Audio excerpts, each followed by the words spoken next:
আজ আমি চলে এলাম সকাল সকাল অ্যাক্রোপলিস মলে। মেয়ে আমার জন্য মুভির টিকিট কেটেছে। সকাল 10টার মধ্যেই চলে এসেছি। আমাকে সারপ্রাইজ দিচ্ছি আমার জন্মদিনের। তাই দেখুন 10টা বাজে শুরু হয়ে গেছে। বাড়িতে 10টার সময় বেরিয়েছি, তাও এসে দেখি অ্যাড হচ্ছে। আজকে তোমার বার্থডে, সেটা কেমন লাগছে?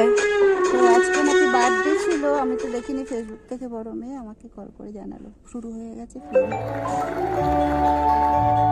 আজকে টিনে কলেজে মুভি দেখাতে নিয়ে এসছে মেয়ে। কি বিরতির সময় একটু বেরিয়েছি।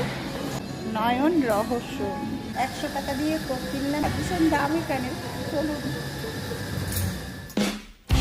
মুভি শেষ হতেই বাড়ির উদ্দেশ্যে রওনা দিলাম। বাইরে তো বেরিয়ে ভীষণ গরম লাগছে দুজনারই। হাঁটা পড়া রোদ, এখন টেম্পারেচার পুরো হিট। 12টা 20। মেয়ে জন্মদিনে উপহার দিল, ভালো হয়নি মুভিটা। এখন হাঁটছি, বাড়ির দিকে যাচ্ছি।